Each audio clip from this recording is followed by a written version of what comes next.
The point I'll make in this video is straightforward.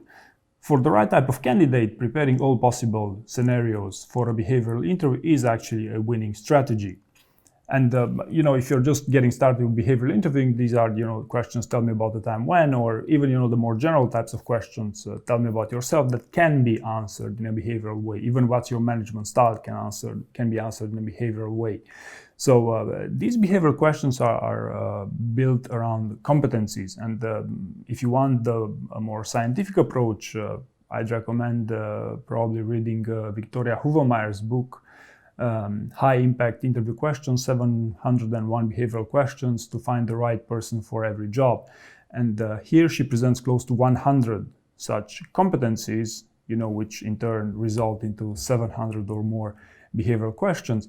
And basically it's a very comprehensive approach to build an interviewing technique, but this is built for companies, for HR departments to research on what would be the best way for them to go there. So I highly doubt that you'll be able as a candidate to prepare 100 competencies and 700 plus behavioral questions for this. However, there are easier ways around this. For example, Amazon has simplified those competencies and only have their 40 leadership principles. So one way would be to actually prepare possible questions, pro tip, both positive and negatively framed ones, around those 14 competencies, and then the problem seems a lot easier to manage here. So although I don't know anyone who said that, hey Dan, I had 100% of my questions in the interview were the ones that we prepared on. I do have plenty of cases in which candidates said 90% or more of the questions showed up in the interview, and I believe the vast majority of these candidates actually were successful in obtaining a job offer. So let there be no doubt, such an approach for the right type of candidate is an efficient one, right? So preparing all possible scenarios in advance and going into the interview and basically hacking the interview here, because the main purpose of a great interviewer is to bring you into the unknown, to bring that element of surprise. Whereas if 90% of the questions that you already prepared on show up in the interview, that's obviously to your advantage. And this is hacking. This is what I mean by hacking a behavioral interview. Now, what do I mean by the right type of candidate? And this is basically the main reason why I'm not giving you a list or lists in this video. The first reason for this is because probably one of the more common mistakes people do going into preparing such behavioral interviews is to actually start by answering as many questions as they can. And I know from experience, if you don't have the level of quality required in answering those types of questions, if you have no experience, then you're going into totally opposite direction of what you want, where you want to be. So if you're new to this, first prepare your stories. First, refer to my other videos, I don't know, with some maybe answering, maybe preparing both positive and negative stories for this, and then you'll take it from there. The second reason why I'm not giving you a list in this video is because I already published, for example, a list with, 145 possible behavioral questions you want to prepare for, which of course, is not the 700 from Victoria's book, but still it's a list for that, and I have plenty of other lists if you look on my YouTube channel.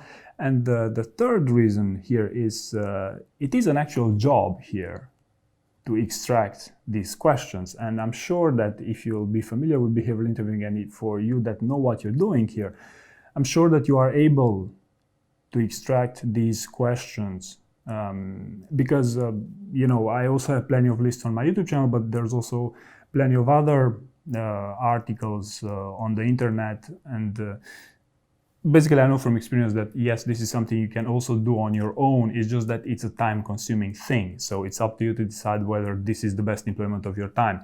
And I would even go as far as saying that the types of candidates that for which this approach worked, in other words, preparing for possible scenarios, prepared for at least 2 weeks straight, going into, of course, an on-site interview, because I would never recommend preparing like this for a phone interview. So where do you begin here? Where do you begin with preparing for this? So again, if you're new to behavioral interviewing, first start preparing your stories. your life story.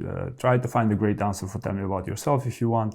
Try to find some gaps that you would get comfortable talking about. But if you're already familiar with these things, then you can eventually start with a list that I'll also link a couple of these in the video description, a list with the most commonly asked questions for hopefully a role that I already covered. Then, start thinking what are the core competencies required for your role. Because, and this, by the way, could also show up to a certain extent from the job description.